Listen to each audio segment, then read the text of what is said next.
Meriksa. Setiawati. Merika. Ya, Merika ya. Iya, Bro. Dari Universitas Muhammadiyah. Mahaputra Muhammad Yamin, Bro. Nah, ya. Mas Mahaputra Muhammadiyah. Muhammad Yamin. Yamin. Oke, silakan, Bu. Oke, terima kasih, Prof. Kesempatannya. Bapak dan Ibu, izin share screen.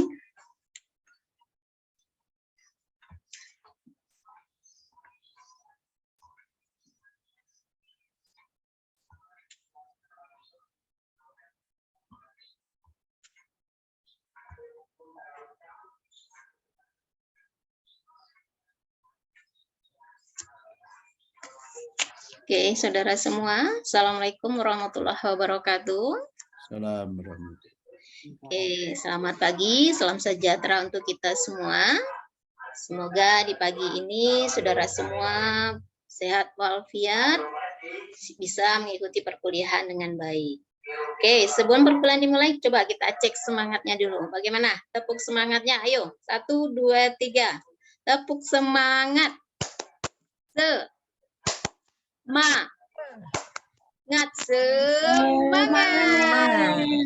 Oke. Jadi semangatnya full hari ini ya. Iya, Ibu. Sampai terakhir kita juga full semangatnya. Oke, dari absen yang Ibu lihat ini ada 27 saudara semua, 2 orang yang tidak hadir hari ini. Ada keterangan sakit dua-duanya. Jadi kita doakan semoga di minggu depan teman-teman kita bisa bergabung mengikuti perkuliahan dengan kita kembali ya. Sebelum perkuliahan dimulai, mari kita berdoa bersama dulu. Silakan siapa yang memandu acara berdoa kita hari ini? Oke, Ananda silakan. Oke, terima kasih. Baik, sebelum kita lanjut pertemuan kita hari ini, di minggu kemarin Ibu sudah menerangkan tentang konsep dasar administrasi. Nah, coba jelaskan kembali apa itu administrasi secara sederhana. Silakan tunjuk tangan bagi yang bisa menjawab. Oke, boleh. Lanjut. Yang lain siapa yang mau memberikan pendapatnya? Oke, Dina boleh ya, lanjut lagi. Oke ya, administrasi secara sempit bisa dikatakan proses kerjasama 2 orang atau lebih untuk mencapai tujuan. Jadi ada unsur orang, ada unsur tujuan, kemudian ada proses kerjasama di situ. Apa yang dikerjasamakan? Berarti ada alat dan barang. Jadi unsur dari pelaksana administrasi ada man, material, and market. Jadi kalau tidak ada material, maka orang tidak akan bisa mencapai tujuan. Tapi ketika ada tujuan, ada bahan, orang tidak ada juga tidak tercapai tujuan. Jadi ada proses kerjasama di sini. Nah, itu pembahasan kita minggu lalu. Nah, apa terkaitan dengan pelajaran sekarang? Jadi bagaimana sejarah administrasi itu ada dan berkembang di Indonesia. Ya, itu ya. Kemarin Ibu sudah memberikan tugas untuk mengumpulkan artikel, mencari bahasan-bahasan terkait materi kita pada kali ini. Jadi tujuan pembelajaran yang diharapkan dari pertemuan kali ini adalah saudara mampu mengidentifikasi, menentukan, dan menjelaskan pemikiran ilmu administrasi dengan tepat dan benar. Kemudian mampu identifikasi perkembangan administrasi di Indonesia dengan tepat dan benar. Kemudian mampu menganalisis perkembangan administrasi ini ditinjau dari segi ilmu, segi seni, dan bagaimana pemikiran administrasi dan manajemen yang tepat dan benar itu. Ya, oke. Ada yang tahu apa sih yang makna sejarah itu? Ya, sejarah adalah asal-usul atau kejadian peristiwa yang benar-benar terjadi di masa lampau. Ibaratnya diri kita, sampai kita di sini juga ada ceritanya, ada kejadiannya, ada asal-usulnya seperti itu. Itu yang dikatakan dengan sejarah. Ya, begitu juga dengan administrasi, dia juga punya sejarah, dia juga punya cerita, juga punya peristiwa yang bisa dianggap sebagai hal-hal yang termasuk ke dalam secara keilmuan gitu. Jadi sejarah administrasi adalah asal-usul administrasi yang benar terjadi pada masa lampau dan kebenarannya serta penyusunannya menggunakan persyaratan ilmiah. Oke, apa itu persyaratan ilmiah? Ada yang tahu? Silakan kemukakan pendapatnya. Ya, boleh. Lanjut. Bagus. Iya, ya digunakan persyaratan ilmiah itu ya dikumpulkan secara keilmuan, baik secara metodenya, baik secara sistemnya maupun objeknya, ya seperti itu. Oke, dalam sejarah ini ada beberapa fase yang berkembang. Yang pertama itu fase prasejarah, ya. Fase prasejarah ini ditandai dengan apa? Tidak ada bukti-bukti yang tertulis. Kemudian peninggalan masa lalu masyarakat itu dikenal dengan administrasi walaupun sederhana, seperti dapat dilacak pada zaman Mesopotamia. Kemudian peradaban Babilonia. Bagaimana buktinya? Misalnya ada pertukaran antara barang dan barang, itu juga termasuk dari bagian dari administrasi. Nah, itu yang dikumpulkan oleh pada ahli-ahli sejarah dalam bidang administrasi. Kemudian fase apa lagi? Ada tahap sejarah namanya nih, fase prasejarah, sejarah. Nah, ini berkembang dari tahun 1 Masehi sampai dengan 1886. Ini ditandai dengan timbulnya gejolak gereja Katolik Roma. Nah, ini yang mempunyai pengaruh besar terhadap perkembangan teori administrasi dan manajemen. Ya, disinilah mulai ditandainya tahapan sejarah dari perkembangannya gejolak atau gereja Katolik pada masa itu.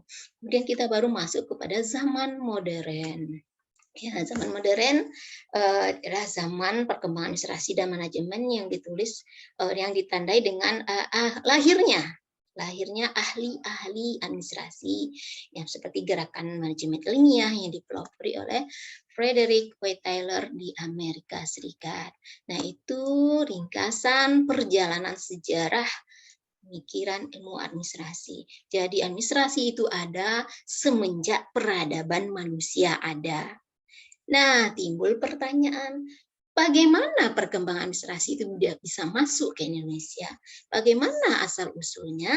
Nah, inilah yang akan saudara bahas, saudara kupas dalam forum diskusi kelompok dengan mengkaji materi, mengkaji sumber-sumber yang sudah Ibu berikan atau yang sudah Ibu tugasi untuk mengumpulkan artikel, buku-buku, hal-hal yang terkait dengan perkembangan administrasi di Indonesia. Oke, silakan saudara duduk per kelompok. Masing-masing kelompok dibagi 4 orang ya. Tugas saudara adalah menganalisis tema perkembangan administrasi di Indonesia. Silakan bekerja sama menganalisis sesuai tema yang sudah kita ungkapkan tadi. Oke. Nanti Ibu beri waktu 20 menit untuk mengupasnya. Nanti setelah itu kita akan presentasi atau talk show. Oke, silakan.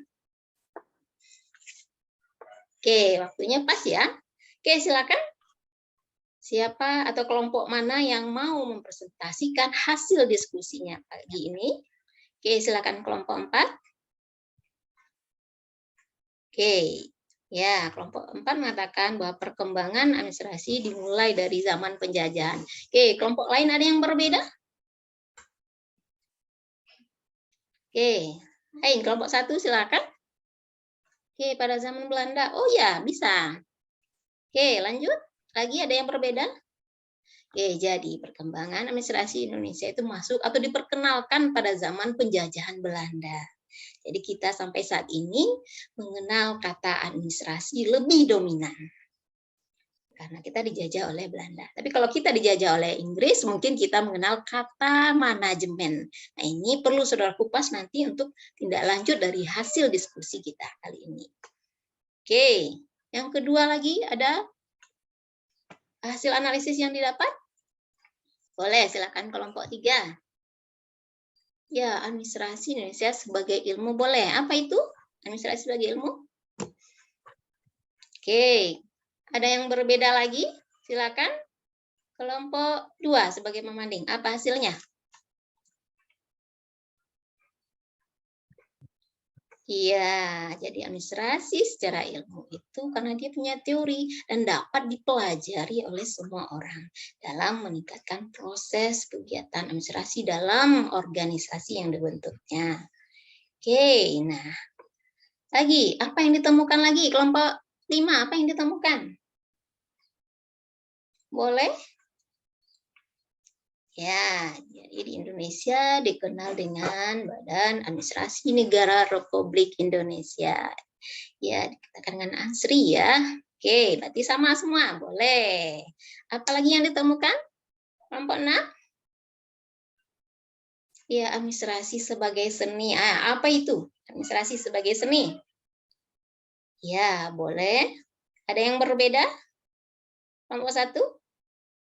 Iya. Administrasi sebagai seni itu karena dia ada proses koordinasi, proses kerjasama, jadi perlu seni mengajak orang-orang itu sehingga tujuan kita tercapai. Ya, nah itu hasil presentasi kolaborasi dari saudara dengan kelompoknya. Jadi kesimpulannya adalah administrasi itu masuk ke Indonesia dibawa atau diperkenalkan oleh Belanda saat penjajahan. Sistem administrasi negara Indonesia dikenal dengan kata SANRI, ya, Sistem Administrasi Negara Republik Indonesia. Kemudian administrasi dikatakan sebagai ilmu karena ada teori inti dan dapat dipelajari semua orang. Kemudian ada administrasi dikatakan seni karena ada proses yang kontinu di dalamnya agar tercapai tujuan. Nah, itu hasil kelompok kita hari ini dan tugas ini berlanjut. Selanjutnya sudah harus menganalisis lebih dalam lagi dengan mengumpulkan 5W1H.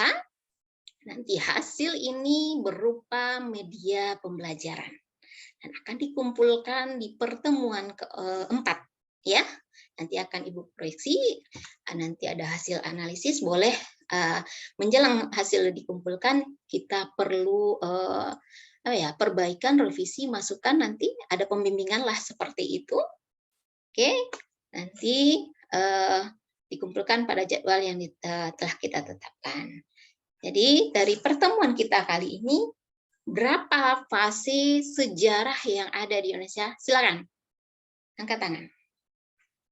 Ya, fase sejarah administrasi di Indonesia ada 3. Ada fase prasejarah, oke, siapa lagi? Fase sejarah dan zaman modern. Oke, demikian pertemuan atau kesimpulan kita kali ini. Banyak maaf. Assalamualaikum warahmatullahi wabarakatuh. Sampai jumpa di pertemuan berikutnya. Terima kasih. Ya, terima kasih Bu atas pemaparan materinya. Kepada Prof. Johannes dipersilakan untuk memberikan komentar. Di-mute, Prof. Masih mute, Prof.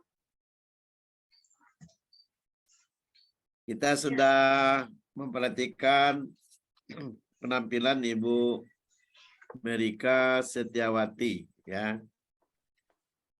Dari fase-fase pembelajarannya sudah dikemukakan dengan mengambil tema sejarah pemikiran administrasi dan perkembangannya di Indonesia.